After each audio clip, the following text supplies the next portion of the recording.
After a full day of watching the NFL Red Zone, I feel like I know a ton about the Week 4 games, but I also know absolutely nothing. So today we're going to connect the dots by going through the box scores, going over those players who went off for fantasy football, the duds, the busts, the guys to sell, the guys to give back, and everything else.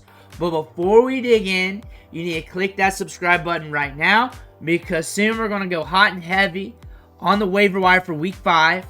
We're going to do player lists, going over the advanced metrics. We're also going to help you set your lineups, and we're going to deep dive these players, a ton of them, this week with the You Need series. Click that button, stop missing out. But our first game that we're looking at today is the Saints and Falcons. This one was a fun one. The Falcons come back, win the matchup here, and the quarterbacks did decent here for fantasy football, at least for 2024, since the quarterbacks this year have not been hitting like 300 yards passing on the rip every single week. But we got 238 out of Cousins, 239 out of Derek Carr, both of them tossing interceptions. Tyler Algier and Bijan Robinson battling it out for touches there. But we're looking at Alvin Kamara. He goes off again, 77 yards and a touchdown. Taysom Hill, 2 touchdowns. Remember seeing him out there on red zone as well, watching him make some plays. Rashid Shaheed getting that work in. But everybody had questions about Chris Olave and the hamstring, which was warranted. But for me, if he was out there, I was going to roll with him. He got 10 targets in this matchup. Got the deep ball too. 8 catches, 87 yards. Rashid Shaheed had another big performance. 3 of the last 4 games. Maybe he's more than Will Fuller, guys. Maybe I'm wrong on Rashid Shaheed. Maybe he's more than what we thought he was. But Drake London is getting targets. He had like 9 last week. We got 12 this week. He's starting to get that volume. After a bad week 1, just every week it ramps up. So are we going to get 15 targets next week? But 6 catches, 64 yards. Darnell Mooney got you around 8 fantasy points here. Ray McLeod getting some targets. He is that ancillary pass catcher Kirk likes to go after. Bijan Robinson getting some work in the receiving game, really helping his fantasy production. Kyle Pitts, stranded. He's out there in no man's land, not getting it done for us. Tyler Algier got more catches than Kyle Pitts in this matchup. That really sums it up here. So really the story here, Alvin Kamara going off. Chris Olave still scoring fantasy points even with that hamstring issue. Drake London, more targets every week. Bears and Rams, I told you this was going to be a fun one. I can't wait to go back and watch this game. It was fun on red zone, back and forth. Bears was up a bit. Bears win at 24-18. Kyren Williams got work again. He keeps getting a lot of work. He got about, 23, 24 opportunities in this game. He got the touchdown. He's getting a touchdown damn near every game this season. Caleb Williams, you know what? He looks like a good rookie. Let's just say that. It's off and on. There's some plays that I saw where he could have checked it down or went underneath and forced it up top. But again, he still makes plays as well. So he's a player that you're just watching right now, but he's doing some things on the field too that's encouraging. That's the thing about this. So you got to give him flowers while giving him his grapes, I guess. I don't know what that means. But DeAndre Swift just comes out of nowhere. The thing about DeAndre Swift is his yards per carry going into this game was 1.8. However, he was 3rd among running backs in the NFL in routes ran, which means he was getting opportunity. Roschon Johnson, we pointed out, getting more workload going forward. He got the touchdown. Almost got a target, too, in that series as well. 7 carries, 26 yards. Okay workload, but you're getting more opportunities out of him. And now we're looking at the wide receivers here. DeAndre Swift leading the charge here as well. 7 catches, 72 yards. Just explosive today. Just going off. And he has that pop in the step. And they picked him up because he is explosive. That's why they got him. But they did not use him much in the first few weeks of the season. They couldn't get him out in space. Now they're using him more in the passing game, which they've been trying to do. He's running all those routes. Cole Kmet, 3 catches, 34 yards. I received a lot of start-sit questions with him. I kind of went away with those because I'm not a big fan of Kmet, and plus Keenan Allen's back. I was expecting him to run a lot of routes. He ran a fair amount of routes, but only 3 targets. Ramadunze, only 3 targets. DJ Moore got the touchdown. That saved his fantasy performance. So he at least got you around the 10 or 11 spot. So he's not going to kill you, but you're not loving it. Tutu Atwell here. Sneaking up with the targets. We got 6. Jordan Whittington's also sneaking on us with 8 targets as well. It's a carousel wide receivers here with the Rams. You're not trusting him week in and week out, but back-to-back games, Tutu Atwell's turning up. He's not going bonkers or anything, but that speed is helping him get some usage in the passing game. Kyren Williams got 4 balls for 10 yards, so he racked up 5 points there in the receiving game as well. So he had a good outing this week. Packers versus Vikings. Vikings were ahead in this matchup early. It looked like it was going to get road dog, but the Packers tried to make the comeback. Jordan Love, 3 interceptions but 4 touchdowns. Turned it around in the back half of the game. Josh Jacobs, 9 carries. Manny Wilson, 8 carries. So we're splitting the workload. Josh Jacobs got workload, but it's starting to slow down for him. But he did catch 4 balls for 27 yards. So 6 points in the receiving game, and he's got you about double digits overall. Jaden Reed went off. And I said this in the live stream. It all depends on Jordan Love.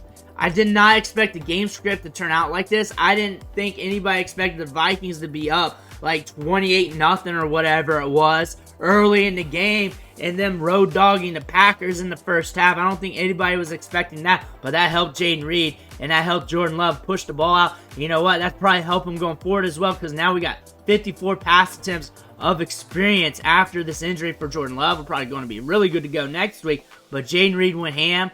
139 yards off 7 catches, scored a touchdown, looking good. Wicks went off with 2 touchdowns. Tucker Kraft got a touchdown. Dubs scored like 7 fantasy points here. Not great, and we're going on down the line. But you're looking at Minnesota, and you're looking at Justin Jefferson because he went off again. Jordan Addison is officially back. If for some reason he's sitting there on waivers, scoop him up. He shouldn't be, but in some leagues, people make those drops when players get injured and they're out a few weeks. That might happen, but we are back. We're back to seeing targets and the ball's flying in Minnesota. Aaron Jones getting work in the passing game kind of like he did in Green Bay. This was his revenge game. Looking solid. And Sam Darnold, 275 yards and 3 touchdowns. 7 touchdowns in the last 2 games. Aaron Jones getting the work. Aaron Jones is a good pick in the middle rounds this year. One of those value running backs that you got in the middle rounds. Him and Kamara, a great stack. Those 2 running backs are great for fantasy football right now according to their price tag. We're looking at the Steelers and Colts, and this one was a weird one. Anthony Richardson got hurt. Joe Flacco came in, scored 2 touchdowns, kept everything moving, but Michael Pittman's back alive. He saw 9 targets, caught 6 balls for 113 yards. Josh Downs getting more volume, 8 catches off 9 targets, got that touchdown. Jonathan Taylor getting work in the passing game. You got to love that. George Pickens, like I always say, most of the time he's going to be good for 5+ targets. He got 11 here. 7 catches, 113 yards. They're going to push it to him, especially with Justin Fields back there.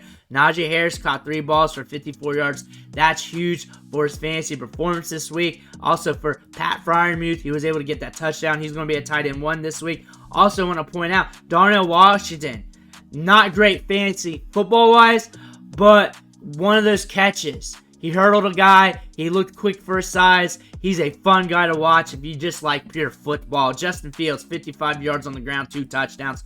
C-Pat, 7.2 yards per carry. If Najee was out, C-Pat would have been a start. C-Pat would have been a guy to look at. C-Pat's a good guy to look at if you're really hurting, if you're decimated, if you're eating gruel while you're setting your lineups. But Najee Harris getting workload, 1.5 yards per carry in this matchup. That's why I said the receiving stats mattered for him, for his fantasy prowess. Justin Fields, 312 yards passing, completing 22 of his 34 pass attempts.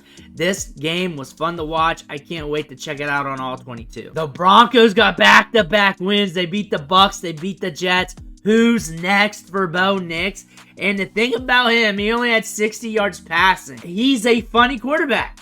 He's a funny quarterback. That's all I can say. You go back to the red zone, you barely saw him throw any passes because he only threw for 60 yards. They showed mostly the Jets on red zone here, but we got the touchdown. We got the score. Cortland Sutton, 9 targets. Like we said in the bye video and that dynasty video I did earlier this week, he's just getting so much volume, so many opportunities. He's getting a lot of targets. He's getting a lot of air yards, and it's not that much. A good wide receiver 2 outing, but that touchdown, 3 catches racked up. It's going to hit from time to time. You're looking at the running backs here. Beatty went down with a big injury. I want to note that. I hope everything's going well with him. Javonte Williams got 16 carries, 77 yards, but also got a little bit of work in the passing game. McLaughlin, 46 yards, but Cortland Sutton was the show here. And then looking at the wide receivers, I said Garrett Wilson was going to be good for 9 to 10 fantasy points on live stream. And I said, if you need more than that, then shoot for the upside player. If you want to play it safe and you just want something, the 9 to 10 fantasy points is where you're going to be at. We got 9.1 there. We got 9.1. I'm not really proud of that. I just thought it was a bad matchup. I didn't love Garrett Wilson, but I knew he was safe for that. That's not good. That's a wide receiver 3, but those 8 targets is what I was thinking of. That volume, I did not expect the Jets to be playing from behind, and I expected those targets that he was going to get in this matchup to possibly get that touchdown. That's what I was chasing for. But 9.1 PPR fantasy points. I said 9 to 10. If we hit that, hopefully he shot for the upside because he didn't hit his upside. Braylon Allen, 8 carries, 34 yards. Yeah, we're getting workload. They shut down the run. The Broncos did good in this matchup. They really put it to the Jets here. Slowed things down. There's a slow tempo game. Only 19 total points scored. There's not going to be many games this year with under 20 points scored. So the Broncos, back-to-back wins against some tough teams here. The Jets are 2-2. They've had some good wins here. Aaron Rodgers, 24 on 42, 225 yards, no touchdowns in this game. And the Jets will come back in better matchups. The Broncos are always going to be tough matchups for offenses. Eagles, Bucs. The Bucs are up the Eagles. The Eagles try to come back. We said there was a likelihood that the Bucs could get up big early in this game, but there was also a likelihood that the Eagles could make this ugly. We kind of got both worlds here. Baker Mayfield, 47 pass attempts, 2 touchdowns, 347 yards. Look at this split, though, between Irving and White. You gotta hate it. 10 carries for each of them. Bucky got the touchdown, though. Both of them got 49 yards. It is what it is with the running back position here. You're just going to have to start one of them and hope for the best. It's situational. It goes by series with them. And the coaching staff says that every single week. Mike Evans had his day. He was due for his day. Chris Godwin had an okay day, and he's been having days. So we'll take that with both of them. Sterling Shepard's entering the chat here. He's starting to get some opportunities. Trey Palmer as well, and he got a touchdown here as well. Bucky Irving a little bit working the passing game. Rachaad White a little bit working the passing game. Like we said, Dallas Goedert was going to get a lot of work. He got 8 targets. Led the team with 8 targets. Saquon got a lot of work as you saw him get 4 targets here in the passing game. Also 10 carries in the run game, but they were playing from behind. And now Jahan Dotson, a lot of people had questions about him in the chat. I say he was going to run a lot of routes. We did not know if that's going to lead to targets. He got 4, but we also told you Goddard was going to get the targets and Saquon was going to get the workload. We also knew that this game script was going to be weird. Paris Campbell enters the chat. He got the touchdown ESP. John Ross, this team's just trying to stay afloat with their Haas wide receivers out. The thing about this, when those guys are out, if that happens again next week, you're going to be looking at Goddard, you're going to be looking at Saquon, and then the rest of the wide receivers are going to get the scraps, and you're not going to know which one to start. Saquon's a good bet no matter what the matchup is. The running backs for the Bucs, you're just going to have to flip a coin on them, and that's just going to be how the cookie crumbles. Mike Evans is back, getting those big numbers. Chris Godwin's still kicking it really good, and the Bucs are rolling back after a loss to the Denver Broncos. We had an Andy Dalton revenge game here, and they almost pulled it off, but the Bengals won 34-24, and Andy Dalton, 220 yards, 2 touchdowns, and a pick. Joe Burrow, 232, 2 touchdowns, and a pick. Chase Brown and Zach Moss split up the workload. Chase Brown got the touchdowns and looked electric. Zach Moss is a dependable grinder, and he will grind out touches between the tackles and get you the necessary yards. Chase Brown is an upside play. They know this. They were playing behind in some of this matchup, and they had to use him. Chuba Hubbard's the guy in this backfield for now, and Miles Sanders is getting some workload here and there. Both of them ran for over 5 yards a clip. Both of them did that. Xavier Legette got his touchdown. Deontay Johnson's living on targets here with 13. Deontay Johnson's going to be good week in and week out. Xavier Legette got 10 targets. Mingo got 5 with Adam Thielen out. And Jonathan Mingo looked good in training camp. and Xavier Legette missed a lot of training camp due to that injury, and both these guys have similar profiles. Legette is earning the targets right now, something to note from that. And then on top of that, Jamar Chase getting his 3 catches, 85 yards, and a touchdown.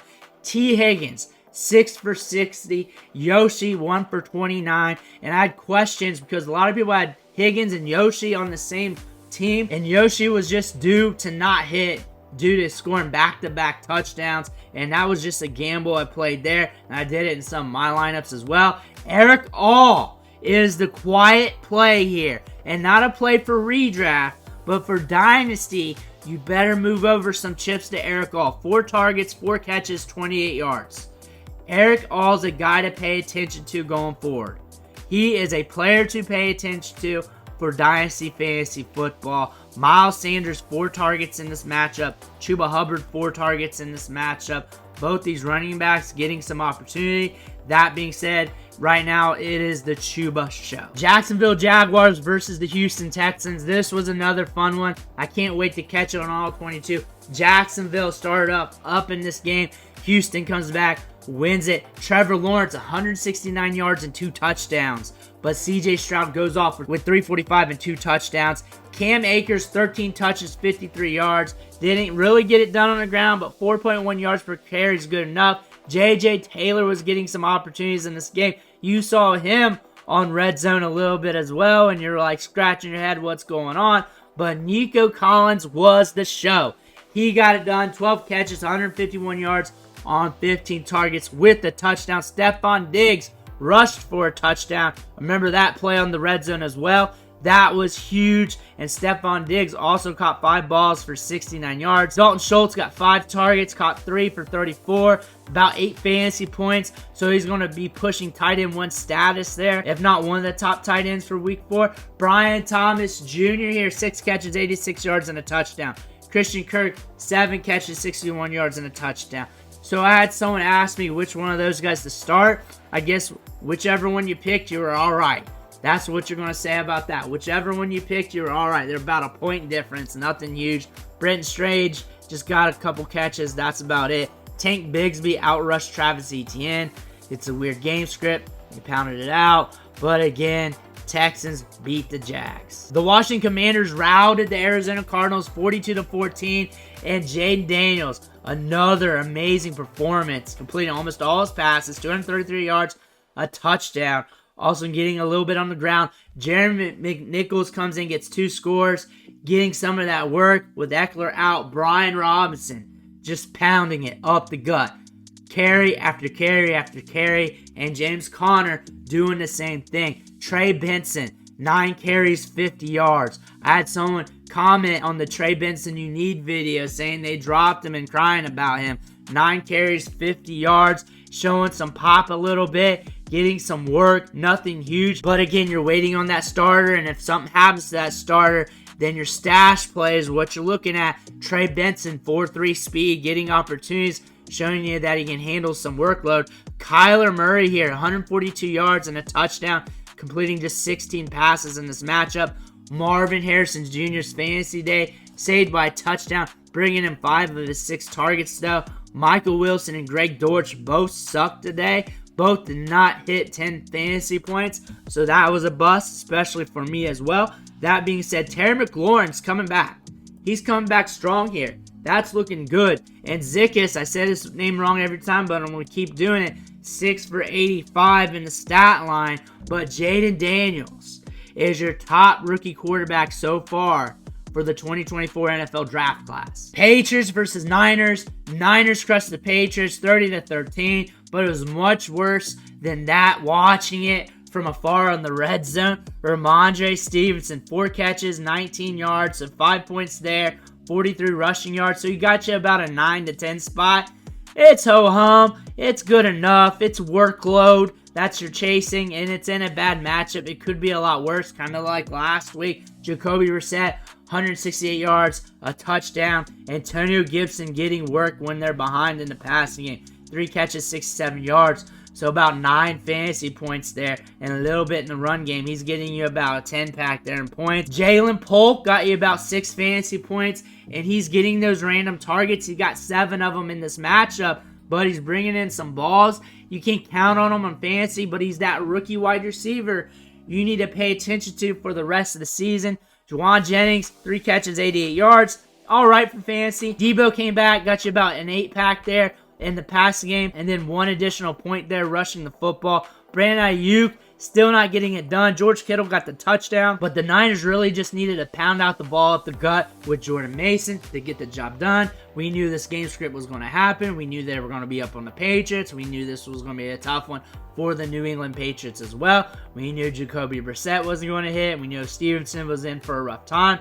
All of this played out to what we thought was going to happen. Browns versus Raiders. This was an ugly game to watch. Jerome Ford, 10 carries, 58 yards. Deshaun Watson got you 32 yards on the ground after passing for 176 yards and a touchdown.